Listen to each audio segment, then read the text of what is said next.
I am back and I am going to read um, before the weekend is out another section in political pressures. And what we're going to read about it's entitled The Age of Baldwin. So let's just read a little bit on after winning the 1924 election. Okay, let's see, that's Stanley Baldwin. And his monarchs were George V, Edward VIII, and George VI. So we haven't gotten to it yet, but I do know that Stanley Baldwin, when Edward VIII abdicated,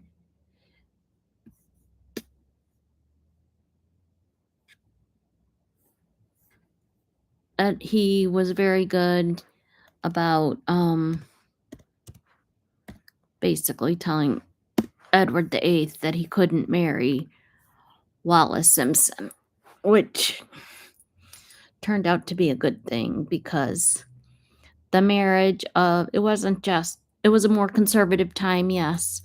And Wallis, we know, was already on her second marriage, still married to Edward Simpson. And it wasn't just about, I believe it wasn't just about that marriage, even though they were both alive. But it was so much more complications with the Prince of Wales had he become the king. So, and it ended up working out very well because King George VI was a very good king, and then he had Elizabeth. And if we read anything in this book or anything about George V, he was very, very worried about Edward becoming the king because he just wasn't, there are some positives about Edward when he was the brother. He did have a soft heart in certain ways. He was the brother of Prince George, who married Marina before Prince George, the younger of King George V's children, before he married Marina. Him and Edward were each other's wingmen, and they liked to party and do their thing. They both had bisexual relationships. But Prince George, who was becoming the Duke of Kent, he had an issue with cocaine and heroin, and David, as his brother, helped him quite a bit, helped him detox, and that is a positive in his favor. He helped his brother detox, and he stayed with his brother all weekend and made sure that he got through that period of detox. And that is in a book that I read, which I read aloud on George and Marina. So that was a positive part about David, but I honestly don't think David was ready to be the king. He just didn't. I don't know. I just think he sensed that he couldn't do it. So I'm going to read this next section, which is entitled The Age of Baldwin. If the king felt relieved by a conservative return to office, he portrayed no sign of it, but instead he warned the new government against either humiliating or provoking an embittered labor opposition. Baldwin disappointed him in some of his cabinet appointments, particularly in the choice of Solicitor Johnson Hicks, rather than the barrister Douglas Hogg, who was created later as Lord Hailsham, for the Home Office, where in these times not only possible but probable difficulties in the internal government of the country necessitated an exceptionally able and strong administrator and one who has held a preeminent position at the bar. In light of the general strike of 1926, that was a shrewd assessment. The king was also astonished by Baldwin's decision to make Churchill the new Chancellor of the Exchequer, an astute move that finally detached him from the Liberals and deprived Lloyd George of his most powerful ally should he try to resurrect the coalition. Although the king was surprised by the appointment, his wartime mistrust of Churchill had abated, and he had been impressed by the skill, patience, and tact he had brought to the Irish settlement. The new chancellor, for his part, was scrupulously correct in his relations with the sovereign, although he could not suppress a whimsical humor when writing to his wife during a holiday in Deauville.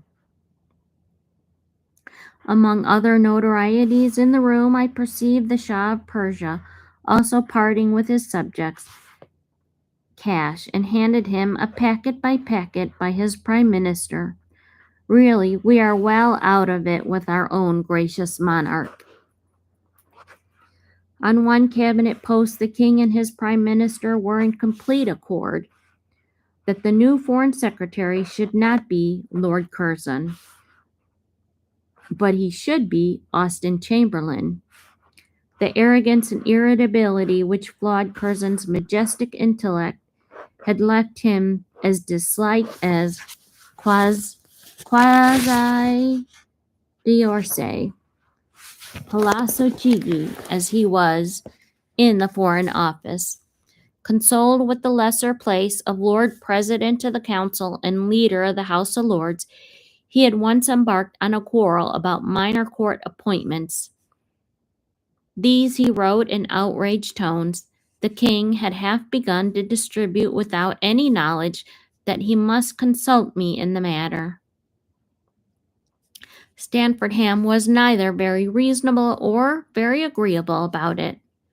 Curzon died only 4 months later, after an operation that gave no cause for alarm.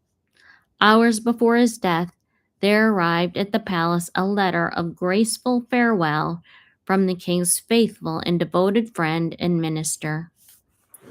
Okay, I'm just going to do a bit of a sound check to make sure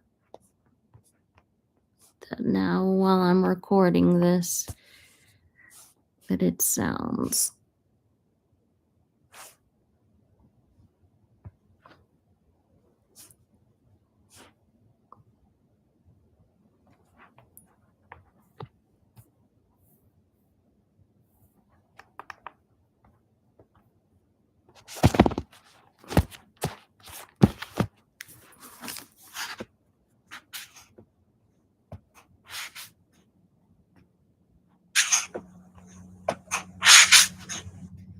Arena, so that was a positive part about. Okay, well, that sounds good. At least Johnson Hicks, Churchill, and Curzon were industrious. The prime minister was not. What can you do with a leader? One angry colleague asked. Who sits in the smoking room reading the Strand magazine? It was not his only sustenance. He would recline hour after hour on the front bench of the Commons, perusing Dodd's Parliamentary Companion, which helped him to become one of the most effective party managers of the century. He nevertheless preferred crossword to cabinet papers, and the king more than once expressed concern that Baldwin would spend the summer ruminating at some French spa while the red boxes piled up at number 10.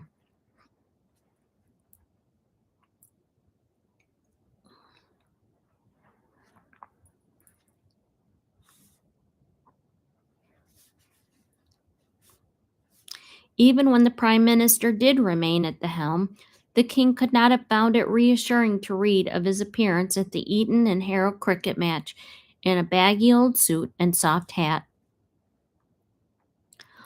Baldwin's lightness of touch, which would be mistaken for frivolity, also caused friction. His description of an all-night sitting at the Commons included this passage. In the early hours of the morning, the house bore many resemblances to St. James's Park at midday. Members were lying about the benches in recumbent position. some being overcome with sleep and completely oblivious to their surroundings, while others occasionally feigned an interest in the proceedings by making interruptions from a sleepy and recumbent posture. The king was shocked by both the loutish conduct of his faithful commons and by the absence of any disapproving word from the prime minister. Stanfordham thereupon wrote a ponderous rebuke, of which a sample would suffice. Members of Parliament now include ladies, and such a state of things as you describe seemed to His Majesty hardly a decorous or worthy of the dignity and traditions of the Mother of Parliament. I am to state that you are quite at liberty to show what I have written to the Speaker. The last sentence was ill-judged. Baldwin, although prepared to shrug off a royal rebuke on a matter for which he bore no responsibility, could not ignore a breach of constitutional practice. He reminded Stanfordham that one of the earliest historical objects of the House of Commons was to exclude the Crown from interfering in its proceedings, and quoted the dictum of Erskine May, that all their proceedings may receive from His Majesty the most favorable construction. He ended, the Prime Minister strongly deprecates the suggestion that he might approach the Speaker with your letter, and feels that it would be the most unfortunate were any representation to be made to him in this sense on behalf of His Majesty. The king, who at heart was no Charles I, grumblingly agreed to withdraw his censorious comments. Baldwin's playful description of all-night sitting was not only the parliamentary report to annoy his sovereign. On the eve of a visit to Australia and New Zealand by the Duke and the Duchess of York, the Commons were asked to approve a supplementary estimate covering their expenses. The king had originally wished that the young couple would travel with a small suite in an ordinary passenger ship. But when the Australian government urged that their tour would be invested with pomp and state lines, he agreed to their using the HMS Renown. They were also to be supported by a large staff and to entertain the chief dignitaries at each port of call. That was not to the taste of the Labour Party. Stanfordham acknowledged Baldwin's account of the debate in a letter of 7 typewritten pages. His Majesty, it began with deceptive mildness, read your report with the interest with which he always follows, the graphic and the often amusing accounts of the debates. But of that February 17th, you take a less serious and I suppose more House of Commons view than does the king. He went on to quote from the speeches of 9 Labour MPs, all of whom had cast doubt on the value of the tour. This, my pleasure trip, joy ride, starving the workers, would not matter 1 iota to the country supposing they did not return. Begging for the royal house, mere figureheads instead of representatives of democratic government, of art and education, sob stuff about the Duchess leaving her child. Then came Stanfordham's coup de grace.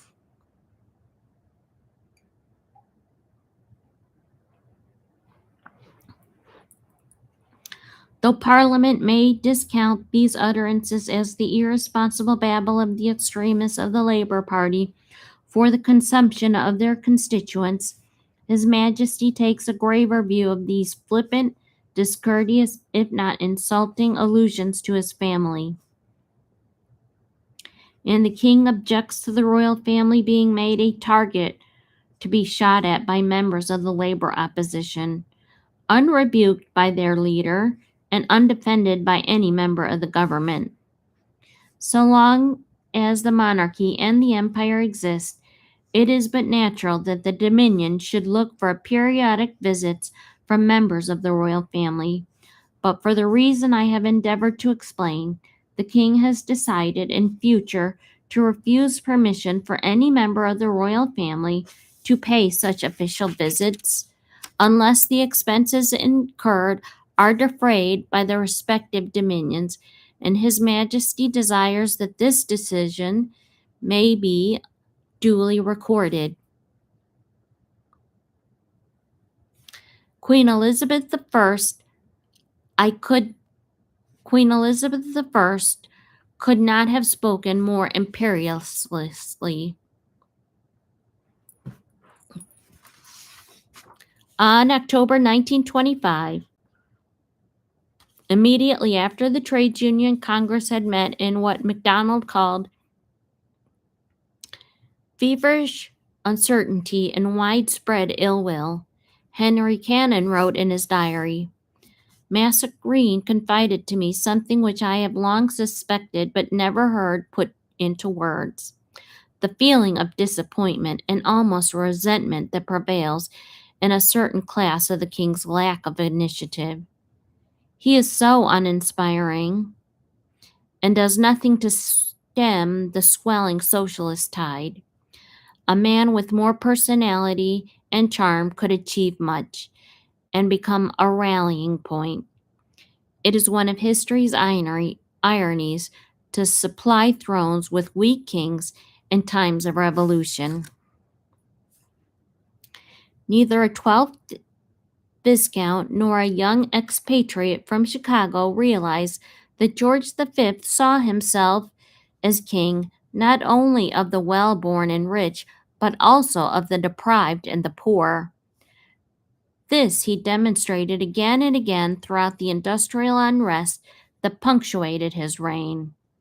After a 5-week strike of coal miners in 1912, which forced the owners to accept the principle of a minimum wage, he gave 1,000 guineas for the relief of distress among strikers' families.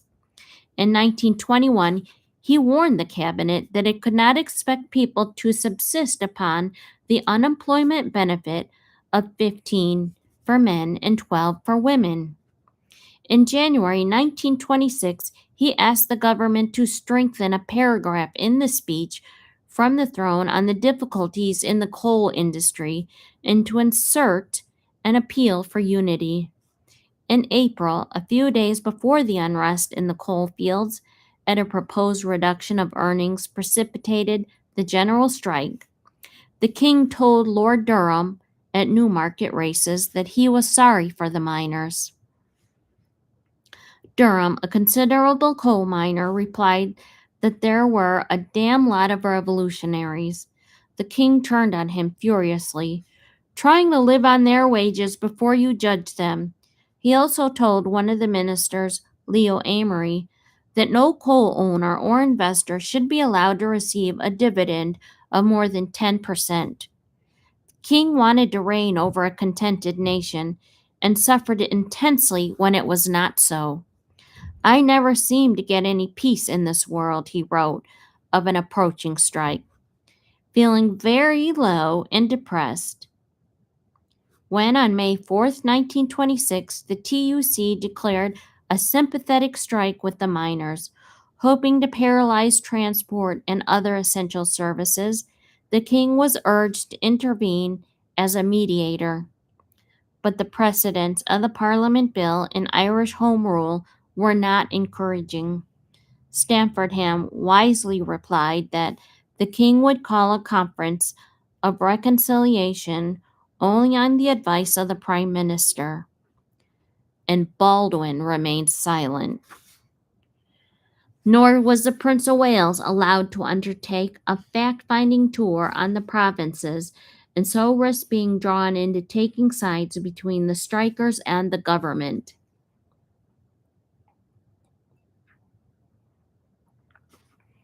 Privately, however, the king showed compassion as well as caution. On 8 May, the British Gazette, an emergency newspaper published by the government and edited by an exuberant Winston Churchill, declared that the armed forces should not be too squeamish in coming to aid of the civil power. The king instructed Stanfordham to write to the chief of the imperial general staff. He applied no stronger word than unfortunate to the provocative announcement, but the War Office no doubt took his point. The most decisive of the king's interventions on May 1926 was also in support of what he saw as prudence and fair play. The government had proposed a bill making it illegal for a trade union to spend either its own funds or foreign contributions, presumably from Soviet Russia, on a strike intended to coerce or intimidate the government or community. Until the measure could receive parliamentary approval, there was to be an order in council, instant legislation, as it were, forbidding banks to pay out such moneys. Although a constitutional monarch may not in practice reject an order laid before a meeting of the Privy Council, he is entitled to evoke his prerogative or persuasion, and this, on May 9th, he did most effectively.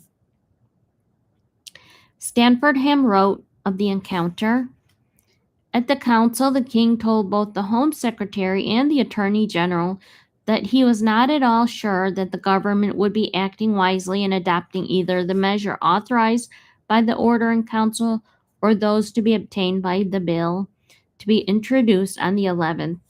So far, the situation was better and more peaceful than might have expected. The spirit of the miners was not unfriendly, as shown by some instances as Saturday afternoon's football match.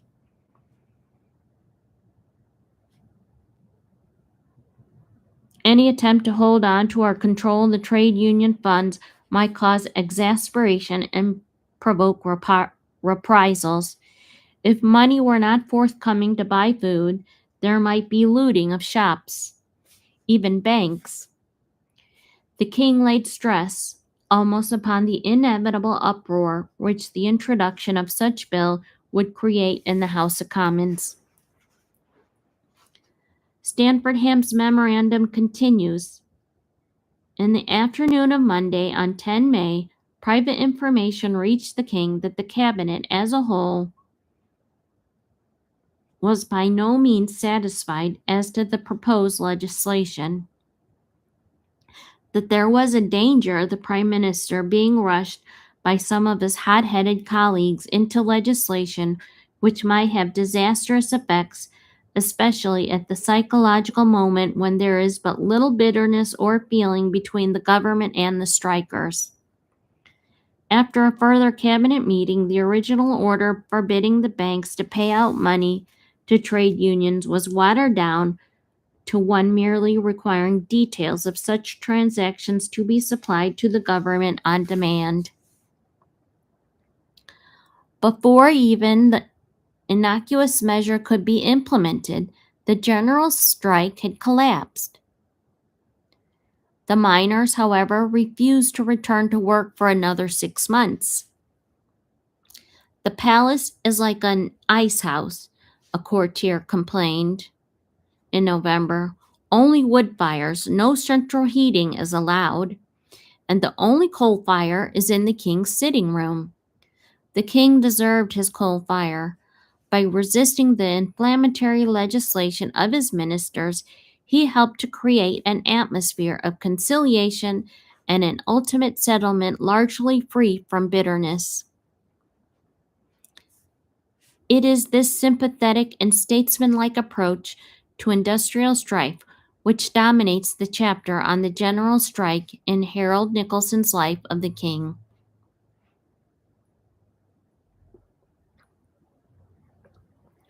Yet the king could speak with two voices. However kindly his understanding of human anguish and frustration, however sharp his insight into the minds of his humbler subjects, he remained the prisoner of a naval upbringing. That early discipline had implanted in him a lifelong antipathy to disorder. "Nice ladies, aren't they? Breaking everybody's windows," he wrote of suffragettes. "I hope they will be severely punished." Yet he did beg the government to discontinue the shocking, if not almost cruel, practice of forcibly feeding those on a hunger strike. And the sovereign, who had rebuked Churchill for referring to idlers and wasters at both ends of the social scale, saw nothing incongruous in expressing disgust and shame at the undergraduate rowdyism which traditionally followed the Oxford and Cambridge football match. Here again, he was never quite consistent. Reading a newspaper account of one such university riot while breakfasting at Sandringham, he remarked across the table to an eminent proconsul, "I see that your son was also my guest last night." There was thus an ambivalence in the king's approach to industrial unrest. Although not unsympathetic to the economic plight of strikers, he believed that no dispute ought to be furthered by violence, intimidation, or other breach of law. With one hand, he would offer financial relief from his own pocket. With the other, he would demand exemplary measures to curb the disorder. During the railway strike of 1911, he sent this telegram to the Home Secretary: "Accounts from Liverpool show that the situation there more like a revolution than strike. Trust that the government, while inducing strike leaders and masters to come to terms, will take proper steps to ensure protection of life and property. Strongly deprecate the half-hearted employment of troops. They should not be called upon except as a last resort, but if called upon, they should be given a free hand, and the mob should be made to fear them. On the strike, Once the strike was settled, the king asked the prime minister to devise legislation that would discourage both peaceful picketing and intimidation." Asquith replied, "Oh gosh, well, that's kind of disappointing. Discouraging peaceful picketing?" He said, "As to picketing, the matter is being looked into in the light of recent events. My own belief is that the existing law, if enforced, is quite strong enough to deal with cases of intimidation. I'm glad to see that there have been several successful prosecutions in the last few days. The difficulty is not so much in the law as in the impossibility often of procuring evidence."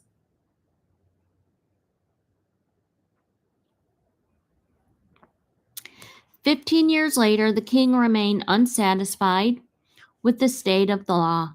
On 5 May 1926, he was disturbed to read that the unloading of food in the docks was being prevented by pickets. He inquired of Baldwin, would it not be possible to introduce emergency legislation to prevent the so-called peaceful picketing and so enable unloading to be carried out by non-union labor, and at the same time relieve the police of the additional work of imposed upon them in dealing with picket trouble?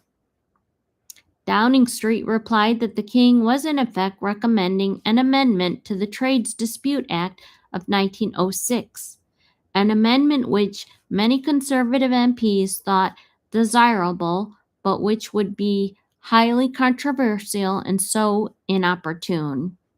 That same day, another letter was dispatched from the palace.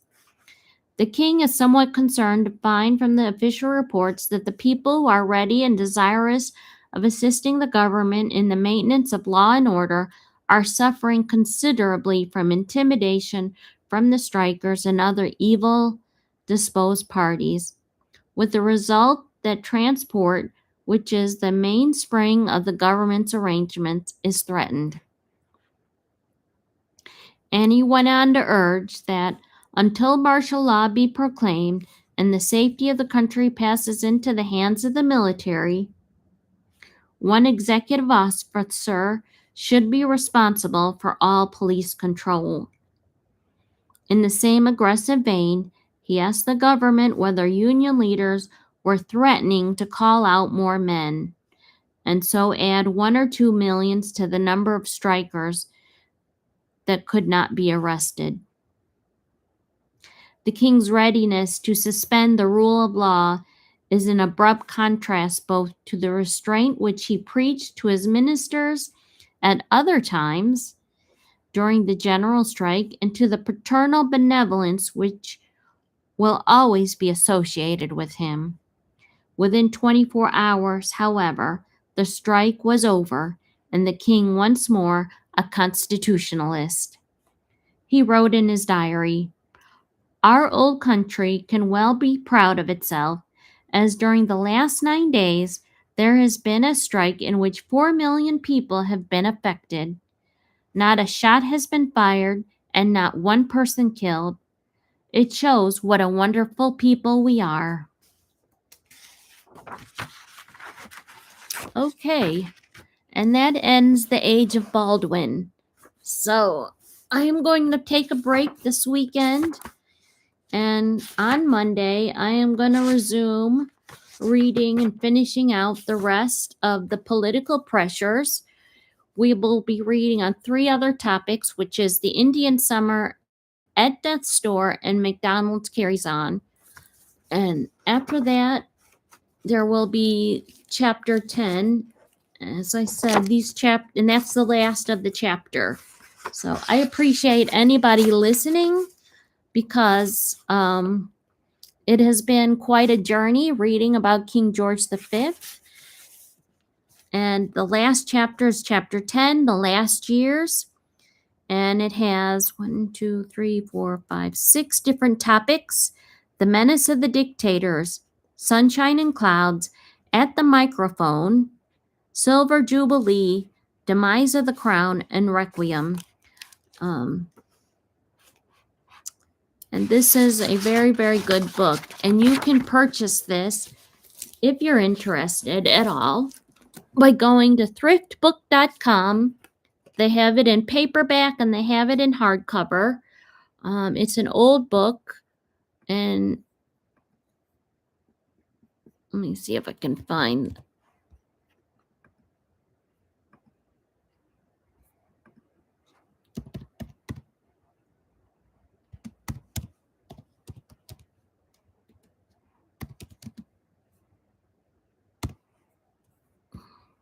It's a book by Kenneth Rose.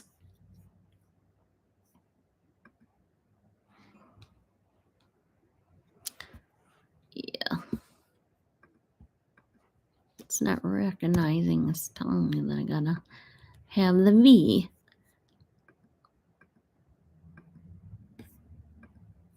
I purchased a few books off of thriftbook.com. So I'm gonna just show you real quick where I bought this from. I have purchased books on Queen Mary. I purchased a book on Princess Alice, which I hope to read on this channel. But this one is written by Kenneth Rose, and see here, paperback $5.59, hardcover $8, and they're usually in good enough condition. So, but it's a worthy read to read about. It's a fascinating life, and to me, it gets back to the beginning of the Windsor family when he changed his name, how dutiful and service to his people. He was an ordinary country king, and his manner was really good. Not a lot of people know about him, but he was Queen Elizabeth's grandfather, and he really enjoyed being a grandfather to Elizabeth and to Margaret, and I think he was still able to be a grandfather to our current Duke of Kent, Prince Edward, who's in his 90s. He is another fascinating, humble duke who, at the age of 8 or 9, he ascended the dukedom as a Duke of Kent when his father, Prince George, died. So That is a wonderful book. You can find it. He is very humble. He just wanted to serve Queen Elizabeth, his cousin, because he said she can't do the job alone, and he served a long military life. All of the children of Prince George and Marina were good. Alexandra, Prince Michael, and the current Duke of Kent. So if you're like me, you'll be interested to see, like, as well as the Duke of Gloucester. And I have books that where I've read about the Duke of Gloucester and the Duchess of Gloucester. Fascinating. Those dukes, the Duke of Gloucester and the Duke of Kent, they are relatives of Queen Elizabeth II, and they understood the job. They understood the assignment, which is to support the monarch. And even Charles has that in his sister, Princess Anne, and in his brother, Prince Edward, who is the current Duke of Edinburgh.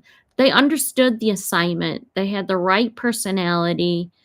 Andrew, he he ended up getting sidelined. We all know about Andrew. So his situation just sidelined him, through some of it is his own doing. But anyways, he really did not understand the assignment, which is to support your brother who was the monarch. And Anne understood it, and Edward understood it. And now I look into the future, and I look at Prince William, the Prince of Wales, and Catherine, and I just look upon them and I wonder what support they will get. I think without titles, Zara and Philip will support him. And without titles, his cousin Louise, Lady Louise, and little Earl of Wessex James will support him. Eugenie and Beatrice, in their own way, will support him. I just think Harry did not understand the assignment. I don't know what's wrong with him. He didn't understand the assignment. It's all he had to do, and he would have been right up there.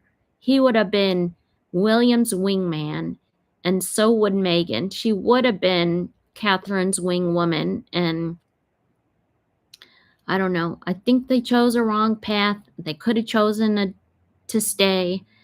If they wanted to leave, that's their business, but I do look upon the future. I see William, who will be William V, and he will have his own set of issues in his own reign. So, and I wonder who's going to be there to support him, because he'll have his cousins, some titles, some not.